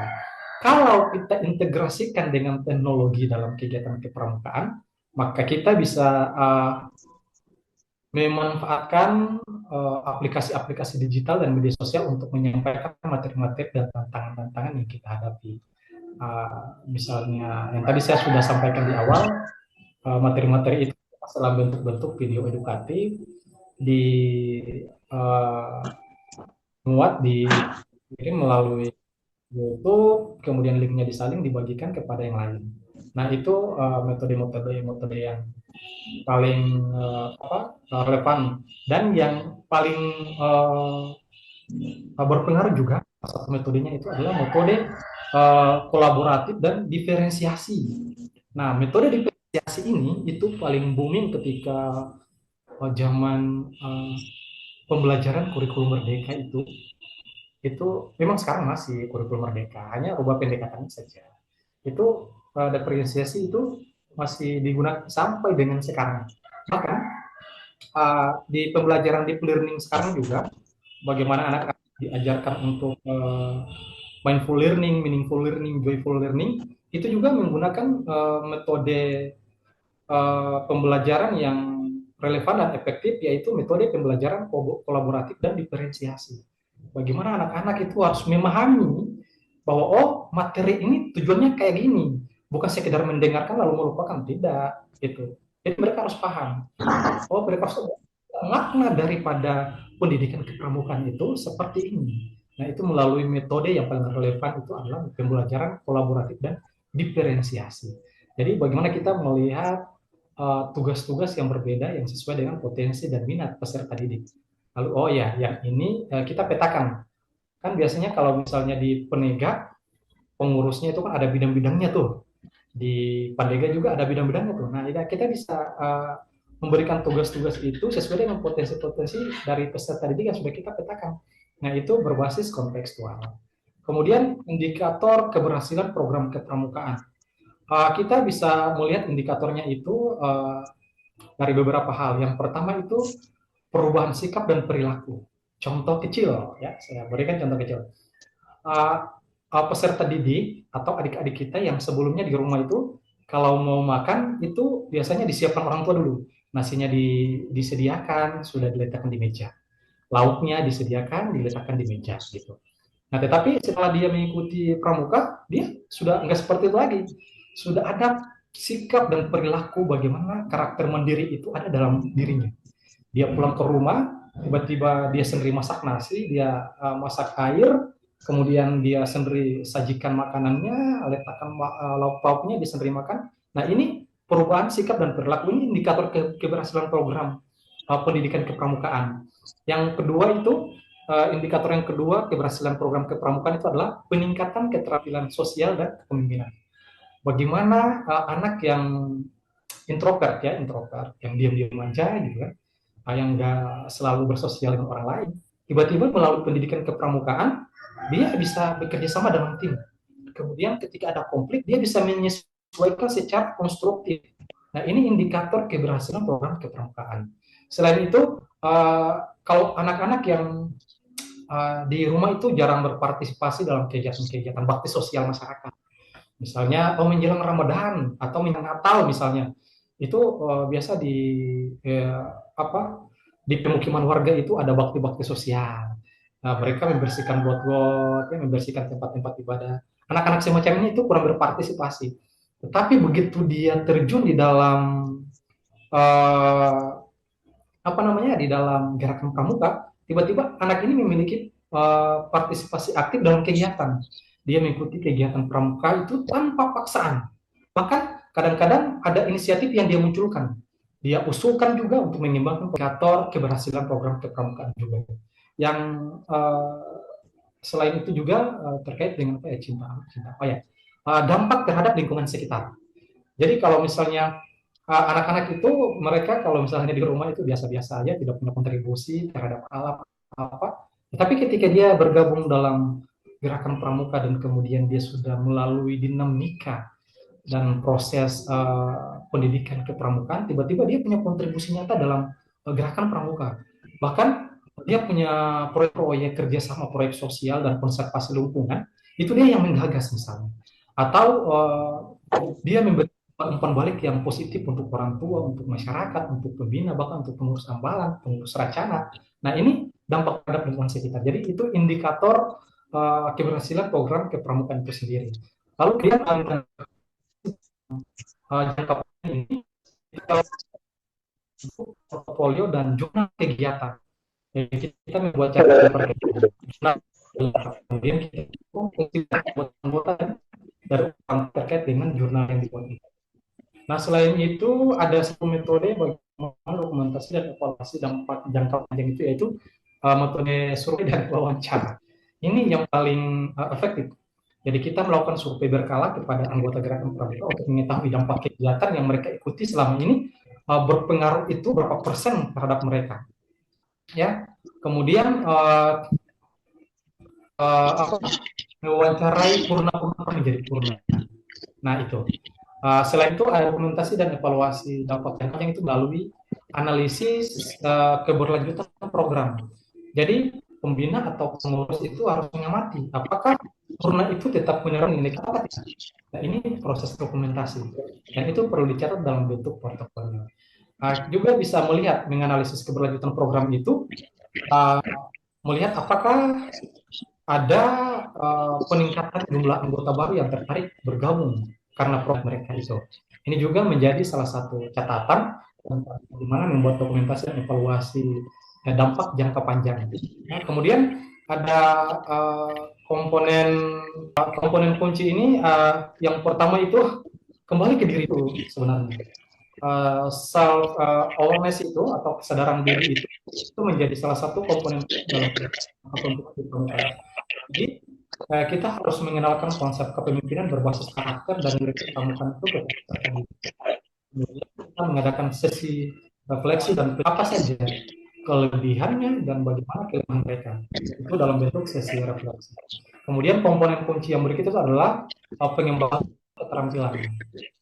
Mereka harus bagaimana melatih keterampilan komunikasi, kemudian problem solving, pengetusan.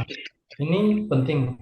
Kemudian materi-materi pelatihan keterampilan komunikasi dan keputusan harus digunakan dalam bentuk simulasi kepemimpinan seperti role-playing atau studi kasus.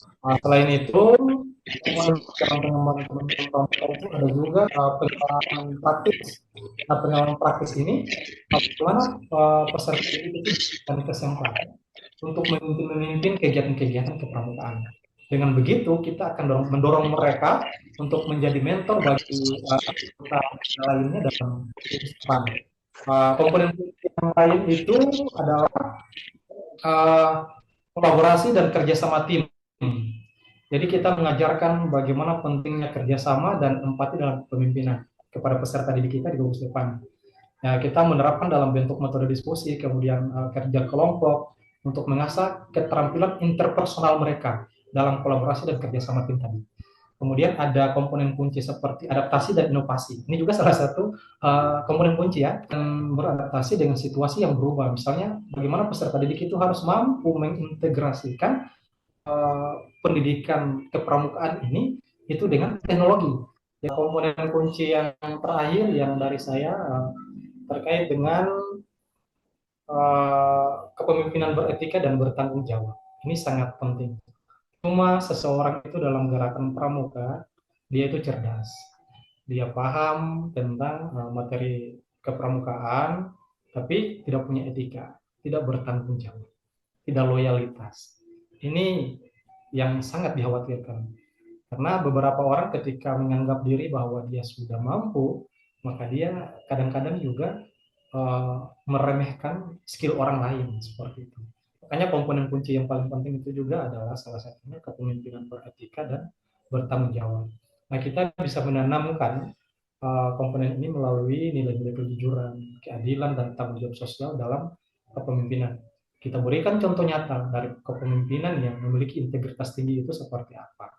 Nah, ini harus dipraktekkan atau diberikan contohnya oleh pembina dan juga oleh pengurus. Nah, mungkin itu dari saya ya, Kak Iki. Saya kembalikan kepada Kak Iki selaku moderator. Baik, terima kasih Kakak narasumber atas jawabannya sangat luar biasa dari pertanyaan Kakak Zaki. Semoga untuk Kakak Zaki dapat dipahami dari hasil jawaban Kakak narasumber kita yang terbaik pada sore hari ini. Ya Kak, ini selanjutnya kita berikan sesi tanya jawab terakhir dari pertanyaan terakhir dari Kakak Ali Waksim Samal.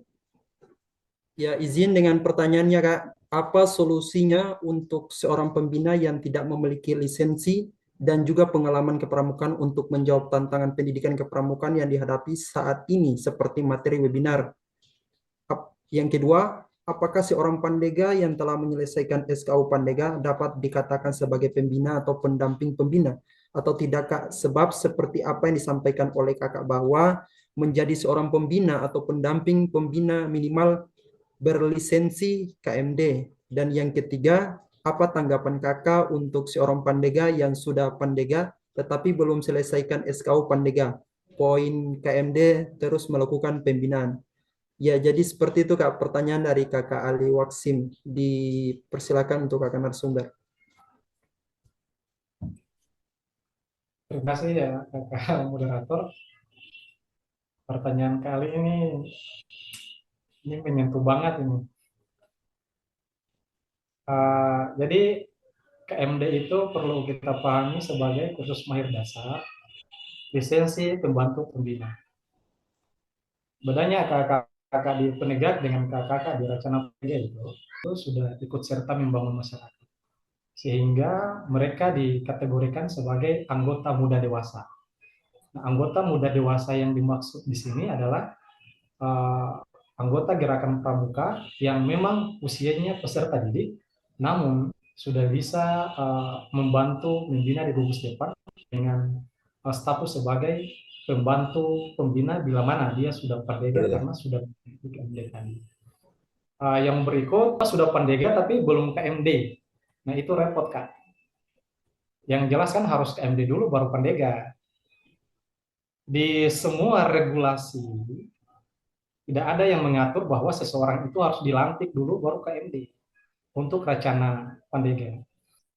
Dan wajib hukumnya menyelesaikan SKU dulu baru dilantik. Contoh kecil, kakak kalau mau berangkat ke misalnya dari Ambon ke Jakarta, kakak beli tiket pesawat, kakak wajib hukumnya dulu menyelesaikan setoran pembayaran tiket itu baru bisa ambil tiketnya baru berangkat. Itu bukan dengan ketentuan bahwa saya ambil tiketnya dulu nanti saya berangkat sampai di sana kalau ada uang saya bayar, tidak bisa. Jadi SKU-nya harus diselesaikan dulu, poin pandeganya itu, poin KMD-nya itu harus diselesaikan dulu baru bisa dilantik. Tidak ada ketentuan dilantik dengan persyaratan tertentu, bahwa tidak ada ketentuan seperti itu. Ya, itu tidak ada yang namanya bahwa ketika poin SKU-nya belum selesai, yang bersangkutan harus dilantik dengan syarat-syarat tertentu. Bahwa nanti setelah 6 bulan yang bersangkutan menyelesaikan KMD. Tidak ada yang menjamin seperti itu. Kakak kalau mau membina, membinalah dengan yang baik. Kalau mau melatih, melatihlah dengan yang baik. Karena kita memberi contoh yang salah akan untuk generasi penerus. Nah itu, jadi apapun kebijakannya, ketentuannya tetap salah secara regulasi. Kan lucu, orangnya belum menyelesaikan ujian SKU tiba-tiba diberi lisensi Pandega. Dia jelas belum KMD itu. Nah itu. Tapi itu nanti dikembalikan kepada, kalau misalnya ada gugus depan yang berlakukan aturan seperti itu, saya tidak ingin ikut campur. Biarkan itu menjadi urusan mereka dengan gugus depan mereka, biarkan itu menjadi urusan mereka dengan pembina mereka. Yang penting kita tahu bahwa ini salah. Kita hanya memberikan pandangan saja, mereka mau dengar ataupun tidak, yang penting kita sudah memberikan pandangan. Jangan sekali-kali memberi contoh yang salah, melantik wacana Pandega ketika belum menyelesaikan SKU. Dengan sendirinya kakak mengajarkan pembodohan secara berantai. Kakak mengiyakan bahwa mereka boleh menempuh cara-cara yang instan, yang tidak sesuai prosedur untuk memperoleh sesuatu. Padahal di dalam gerakan pramuka karakter seperti ini diwujudkan. Mungkin oh ya, satu lagi, bagaimana dengan kakak-kakak yang sudah tadi KMD, yang sudah Pandega, tapi membina ya tadi pertanyaannya. Sebenarnya untuk membina itu siapa saja boleh sebenarnya. Yang penting ada lisensi. Tadi saya sudah sampaikan lisensi. Satu hal yang paling penting yang harus diingat dulu, ini perlu saya jabarkan juga. Kakak, ini contoh kasus terjadi hampir semua gugus depan. Biasanya pembina itu tidak memberikan materi. Beliau melibatkan pengurus atau purna untuk memberikan materi. Padahal di dalam Undang-Undang Gerakan Pramuka pasal 14 itu sudah dijelaskan yang bertugas mendidik, membimbing, membina, mengevaluasi. Jadi orang yang beri materi itu hanya 4 unsur. Yang pertama itu pembina, yang kedua itu pelatih, yang ketiga itu adalah pamong, yang keempat itu adalah instruktur. Pertanyaannya, peserta didik yang dimaksud pengurus dan itu ada pada posisi yang mana di keempat tadi itu? Apakah dia posisi pembina, ataukah misalnya pelatih, ataukah pamong, ataukah instruktur? Kalau tidak, jangan dilibatkan. Nah, pertanyaannya kemudian, tapi bagaimana Kak mereka ingin pencapaian SKU, misalnya ada materi dapat menjelaskan sejarah kepramukaan Indonesia dan dunia di depan ambalan misalnya. Nah, itu boleh diberikan kesempatan, tapi dalam rangka pemenuhan syarat kecakapan umum atau SKK, bukan memberikan materi seutuhnya. Jadi, yang bersangkutan memberikan materi, setelah itu harus didampingi oleh pembina. Setelah itu ada pendalaman materi oleh pembina. Yang diberikan itu kelirunya di mana, itu disampaikan oleh pembina, dikelirkan. Yang sudah bagusnya itu di mana, juga disampaikan oleh pembina bahwa kakak ini sampaikan yang ini sudah benar. Ada beberapa hal yang keliru, itu ini. Jadi mereka boleh silakan menyampaikan materi, tapi dalam rangka pemenuhan syarat kecakapan umum tadi. Tapi kalau dilibatkan sebagai fasilitator, sebagai materi, memang di dalam regulasi itu tidak dibolehkan. Karena orang yang harus sebagai pemateri dan fasilitator itu orang yang punya kompetensi di bidangnya, termasuk kalau mendapat lisensi instruktur muda dari SAKA, dia juga boleh dilibatkan karena memberikan materi yang sesuai dengan bidangnya. Kemudian dia boleh dilibatkan di dalam pembinaan di gugus depan kalau itu terkait dengan program-program kerja gugus depan. Misalnya kalau di Racana Pandega itu ada sekolah-sekolah binaan. Nah, mereka dilibatkan memberikan materi, tapi dalam rangka yang tersebut, pemenuhan syarat kecakapan umum tadi, bukan sebagai pemateri utama, bukan, itu keliru. Pemateri utama tadi adalah pembina, pelatih, pamong, instruktur. Nah itu. Tapi kalau untuk pencapaian itu mereka bisa dilibatkan. Jadi mungkin demikian dari saya, Kak Iki, saya kembalikan. Ya baik, terima kasih Kak atas jawaban yang sangat luar biasa. Ya, jadi dari pertanyaan kali tadi itu adalah pertanyaan studi kasus yang terjadi. Semoga dari pertanyaan itu menjadi salah satu pencerahan kepada kita ketika kita menjadi seorang pembina. Ya, karena ini pertanyaan terakhir, mohon maaf untuk kakak-kakak yang lain belum diberikan bisa kesempatan. saran saja. Oh, boleh Kakak Aminah, dipersilakan. Oke, Assalamualaikum warahmatullahi wabarakatuh. Salam pramuka. Makasih kepada Kakak Adit yang sore ini sudah kasih materinya yang sangat luar biasa. Saran saja Kakak Adit, maaf sebelumnya, kalau bisa kegiatan-kegiatan begini jangan hanya di tingkat musia. Kebetulan kakak Adit ada di Ambon, lalu kakak Adit kegiatannya ikut Zoom. Kalau bisa kakak Adit pulang ke SBT Seram bagian timur, kita saling-saling sharing, kemudian kita bisa undang pembina-pembina yang ada di 15 kecamatan yang ada di dalam Kabupaten Seram bagian timur, supaya kita sama-sama duduk untuk membahas. Karena kalau dilihat dari materi yang tadi kakak Adit kasih, terus terang kita di Kabupaten Seram bagian timur, memang kakak Adit bisa lihat sendiri keterbatasan kita pembina memang banyak sekali. Jadi saran saya kalau bisa kakak Adit selesai masuk libur atau selesai puasa lah, kita adakan kegiatan-kegiatan seperti ini yang langsung dengan tatap muka, biar kita sama-sama sharing, kemudian kita bisa mengetahui. Karena kita lihat di sini kita pembina-pembina yang ada di Kabupaten Seram bagian timur masih di bawah sekali pengetahuannya, sehingga kami minta kesediaan kakak Adit supaya bisa memberikan materi yang memang yang bisa dipahami oleh banyak-banyak pembina yang ada di Kabupaten Seram bagian timur.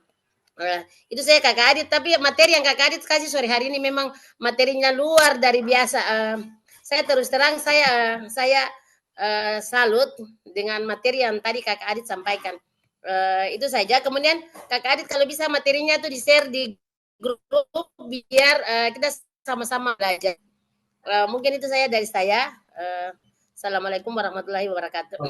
Waalaikumsalam warahmatullahi wabarakatuh. Ya, terima kasih Kamina, sarannya diterima dengan senang hati. Ya. Moderator. Izin moderator. Oh iya, boleh. Dipersilakan Kak Zam. Ini saya boleh feedback moderator. Feedback. Menanggapi atas penjelasan 3 pertanyaan dari kakak narasumber kita yang ganteng hari ini. Silakan Kak Zam, silakan. Oke, gimana moderator? Boleh? Saya izin dulu ini. Boleh masuk Kak Zam. Dipersilakan. Ya. Jadi yang pertama, tentang pertanyaan yang pertama tadi, maksud kakak menjelaskan dari penegak itu mempersiapkan diri membangun masyarakat itu gimana Kak konteksnya? Oke, terima kasih Kak Zam. Tadi sebenarnya saya tadi kepleset ya, yang mau saya sampaikan tuh penggalang, penegak, dan pendega. Jadi untuk penegak-pendega itu mereka sudah ikut serta membangun masyarakat. Penggalang mereka proses mempersiapkan diri. Ini karena berkaitan dengan usia mereka.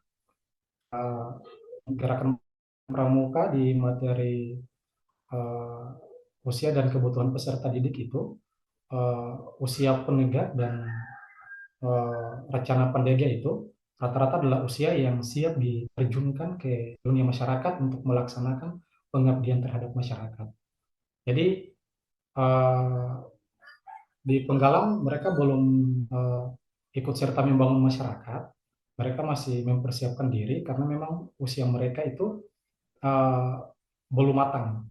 Nah, sementara kalau untuk penegak dan pendega, mereka sudah kemudian ikut serta membangun masyarakat karena memang dari sisi penilaian Panpores Gerakan Pramuka bahwa di usia-usia seperti itu mereka sudah matang untuk melaksanakan pengabdian terhadap masyarakat. Mungkin demikian Kak Iki, saya kembalikan. Ya baik, terima kasih Kak. Oke, karena kita sudah dibatasi oleh waktu, karena di Maluku ini ada beberapa kakak-kakak yang sudah melakukan ibadah puasa. Oh, Kak Iki, ini feedback Ya, lagi baik. boleh? Terakhir ya Kak, terakhir. Oke, kan tadi pertanyaan awal kan 3, terus dijawabnya juga 3, feedbacknya masih 1. Sebenarnya saya catat semua tadi. Jadi kan tadi masalah KMD sama prosentase pembinaan. Pertanyaan kedua dan yang ketiga. Jadi yang kedua itu feedback saya seperti ini. Kan output menjadi seorang pandega itu adalah mempersiapkan diri kita sebagai pembantu pembina ataupun menjadi pembina. Nah, semisal kita sudah membina, kita sudah punya eh, personal branding menjadi seorang pembina, namun belum Pandega. Apakah itu sudah bisa dilantik atau sudah bisa memenuhi poin SKU tentang KMD? Soalnya secara realita banyak sekali orang-orang yang tidak mengikuti proses menjadi peserta didik, namun ketika di jenjang dewasa mereka melaksanakan KMD. Nah, itu adalah salah satu kasus yang menurut saya tidak relevan ketika seorang Pandega yang kredibilitasnya tinggi tidak diluluskan secara langsung dan harus mengikuti kegiatan KMD dulu. Eh, Kayak kalau dianggap itu kita jadi Pandega harus bayar dulu. Nah, kira-kira bisa nggak memenuhi kriteria poin SKU tersebut apabila kita sudah membina dengan memiliki personal personal branding yang sangat tinggi. Terus yang ketiga tentang persentase pembinaan yang ada di penegak. Jadi eh, saya pribadi membina itu cuma duduk diam dan ngopi seperti itu. Soalnya eh, mekanisme yang saya atur di Dewan Ambalan itu sudah tertata rapi dengan yang namanya sebuah sistem. Nah, namun tadi saya nyeletuk bahwasanya kalau pembina itu harus ikut terjun langsung. Sebenarnya kalau pembina penegak itu perannya adalah 25%. Nah, kenapa kok kita nggak terjun secara langsung? Soalnya peran itu adalah agar teman-teman itu sanggup untuk terjun ke masyarakat. Makanya tadi sedikit revisi mungkin bisa dijelaskan kembali kepada kakak narasumber. Cukup. Ya, baik. Terima kasih Kak Zam. Dipersilakan kakak narasumber. Oke, terima kasih. Azam, ini luar biasa ya. Mau saya sampaikan bahwa untuk menjadi pembina itu yang harus punya lisensi. Bukan dia itu pramuka tingkatan, siaga, penggalang, penegak, rekan perdega tidak. Biar dia itu tidak pernah mengikuti pramuka sekalipun dari siaga, tapi ketika dia sudah mengikuti KMD karena memenuhi ketentuan usianya 26, atau dia masih 23 tetapi karena sudah menikah dan dikategorikan orang dewasa, maka dia ikut KMD. Jadi apa dalam pendidikan kursus mahir dasar itu dia tidak mempersyaratkan bahwa seseorang itu harus pandega atau seseorang itu dia harus pracana, tidak, atau dia harus apa ya pramuka tingkatan tadi, tidak. Meskipun kakak punya apa ya personal branding sekalipun atau meskipun kakak mahir sekalipun dalam materi-materi kepramukaan dan sebagainya, tapi selama tidak punya lisensi tidak akan diakui oleh kuartir cabang, oleh kuartir daerah dan kuarnas. Jadi kakak hanya dianggap sebagai pembina yang kemudian memang punya keinginan membina, tapi belum punya lisensi untuk memenuhi pasal 14 sebagai pendidik tadi, yang terdiri dari pembina, pelatih, pamong, dan instruktur. Jadi apapun personal brandingnya, meskipun apa ya jam terbangnya dalam gerakan pramuka oke, tidak punya lisensi itu secara hukum itu gugur, bahwa kakak tidak belum diakui sebagai pembina. Pembina dalam gerakan pramuka itu ada dua, pembina yang belum punya lisensi dan pembina yang punya lisensi. Yang jelas kalau dia sudah KMD itu dia punya lisensi sebagai pembina.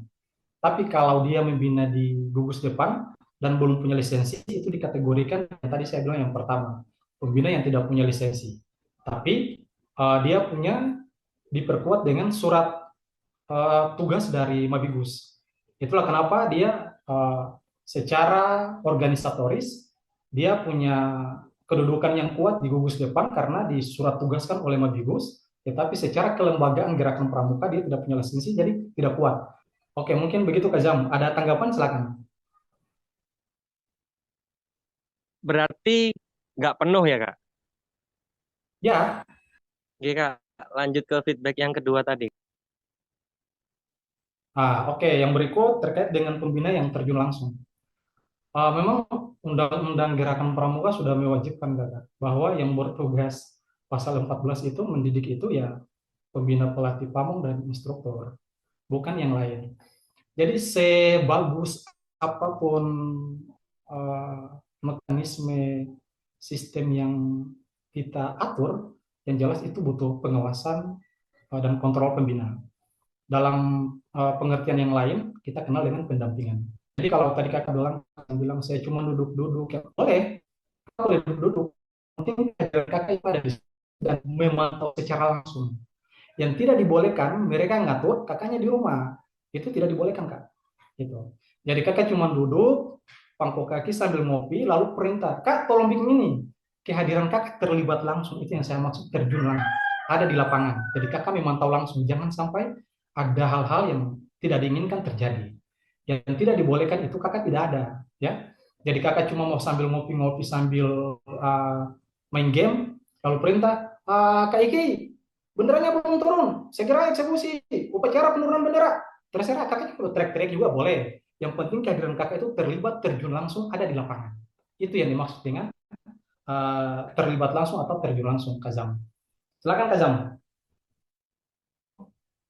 Sebenarnya gini Kak, saya juga pernah kok 1 minggu itu anak-anak kemahnya itu 3 hari 2 malam kan Kak. Itu saya tinggal Kak. Ya, 3 hari 2 malam itu saya tinggal. Saya ada kegiatan lain. Dan itu pun jalan. Jadi mindset dari apa ya? Mindset dari para penegak saya ini sudah kita tata ketika latihan-latihan. Sebenarnya konteks dari pembahasan saya itu lebih ke pengembangan sistem, sistem seperti apa yang seharusnya dan patut untuk dilaksanakan.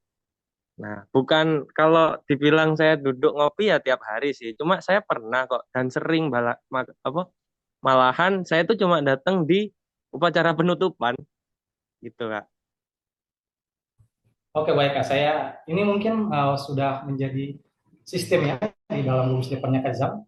Tapi sebenarnya di dalam regulasi itu tidak diwajibkan. Bahkan untuk siaga saja, untuk persari, itu harus didampingi orang tuanya. Ketika tidak didampingi, itu siaga yang bersangkutan tidak bisa ikut. Jadi kalau Kazam lebih ke sistem, kita bersyukur ya, Alhamdulillah, sistem di gugus depannya Kazam itu sudah terbentuk dengan sedemikian rupa. Artinya bahwa di situ sudah ada pengembangan karakter yang baik di situ. Anak-anak semua sudah memahami ketika Kazam mengarahkan A, mereka sudah bisa paham sampai dengan Z. Dan ini sebuah pencapaian yang luar biasa, yang belum tentu semua gugus depan itu bisa melakukan seperti itu. Jadi itu namanya keberhasilan dalam pembentukan karakter dan pengembangan organisatoris gerakan pramuka di gugus depan. Tapi disarankan baiknya itu kehadiran pembina bersama-sama dengan peserta didik dalam kondisi apapun dan bagaimanapun. Makanya tadi di awal sudah saya sampaikan di gerakan pramuka itu ada manajemen pelimpahan wewenang. Kalau misalnya kakak berhalangan, mohon dilimpahkan kepada pembantu pembina atau kepada kakak yang lain yang Kazam anggap bisa mengawasi dan mengontrol. Sebab biar bagaimanapun, saya selama membina di Penegak sebagai pembina, kebetulan saya juga guru, itu kita selalu aktif memberikan laporan kepada Medibus setiap selesai akhir ini. Nah, kalau misalnya bukan tidak bisa memberikan laporan, tapi kalau ketiadaan kita, laporan itu rasanya tidak sempurna. Karena apa yang kita lihat dari sudut pandang dari kacamata peserta didik ketika memberikan laporan itu berbeda dengan kehadiran kita dan melihat dengan sudut pandang kita. Jadi mungkin di Kazam kita bersyukur ya, Alhamdulillah ya, tapi kalau di teman-teman non-muslim itu bilang mungkin puji Tuhan ya. Puji Tuhan itu terlaksana dengan baik, Alhamdulillah anak-anak itu sudah terorganisir dan kemudian mereka sudah bisa by sistem, bisa mendengar apa yang Kazam katakan dari A, mereka sudah paham sampai Z, itu sebuah pencapaian yang luar biasa. Tapi kalau disarankan itu lebih baik hadir bersama-sama dengan mereka karena ditakutkan ketika di hari-hari terjadi sesuatu yang tidak diinginkan kemudian ketiadaan pembina di situ ya mau bertanggung jawabnya ke siapa begitu kan. Bagus, ingin klarifikasi pembinanya tidak ada. Jadi beliau harus klarifikasi kepada peserta didik, sementara status mereka peserta didik. Nah, ini juga agak sedikit repot. Jadi sekali lagi saya ulangi, alhamdulillah puji Tuhan di gugus depannya Kazam sudah terorganisir. Tapi itu alangkah baiknya kehadiran kakak itu ada di lapangan bersama-sama dengan peserta didik. Itu Kazam. Dikembalikan Kak Iki. Wah, sangat luar biasa atas menanggapi tanggapan dari Kakak Zam. Semoga bermanfaat. Kak Iki, saya belum memperkenalkan diri tadi. Oh, boleh. Dipersilakan Kak Zam. Ya Kak, Sebelum mengakhiri. terima kasih atas jawabannya, dan saya akan memperbaiki apa yang saya dapatkan hari ini. Izin memperkenalkan diri, saya dari Pramuka Gudeperti, gugus depan Universitas Islam Negeri Kiai Haji Ahmad Siddiq Jember, dari Kuarda Jawa Timur. Luar biasa Kak. Salam kenal Kak Zam. Ini Nggih, siap Kak. Ini kebetulan saya temennya Kak Iki waktu di PWN di Gorontalo, Kak. Siap, Kak. Izin memperkenalkan diri nggih kakak-kakak. Sampun cukup. Ya, terima kasih atas perkenalannya. Semoga dari perkenalan ini menjaga silaturahmi kita dengan baik. Ya, saya ucapkan terima kasih kepada kakak narasumber yang sangat luar biasa pada kegiatan webinar pada sore hari ini. Saya juga mengucapkan terima kasih kepada seluruh pembicara dan peserta yang telah aktif berpartisipasi dalam webinar ini. Sebagai moderator, saya ingin merangkum beberapa poin penting yang telah dibahas, khususnya mengenai tantangan dan solusi dalam implementasi pendidikan kepramukaan di era kontemporer. Salah satunya tantangan utama yang kita bahas adalah perubahan pola pikir generasi muda yang mempengaruhi oleh perkembangan teknologi dan digitalisasi. Era digital yang serba cepat telah mengubah cara berpikir dan berinteraksi. Bagi banyak anak muda, ketergantungan pada teknologi, media sosial, dan dunia maya telah membuat mereka kurang tertarik pada kegiatan yang memerlukan interaksi langsung dan pengalaman praktik seperti yang diajarkan dalam kepramukaan. Namun seperti yang telah dijelaskan oleh narasumber terbaik kita, ada beberapa solusi yang dapat diimplementasikan untuk mengatasi tantangan ini. Salah satunya integrasi teknologi dalam kegiatan kepramukaan, yaitu untuk menjawab ketertarikan generasi muda yang semakin terhubung dengan dunia digital. Pendidikan kepramukaan dapat memanfaatkan teknologi dengan cara yang kreatif, misalnya melalui aplikasi mobil atau platform online untuk membagikan pengalaman, tantangan, atau bahkan melakukan kegiatan kepramukaan secara virtual yang tetap menekankan pada nilai-nilai kepramukaan. Solusi yang kedua itu adalah menghubungkan kegiatan kepramukaan dengan isu kontemporer.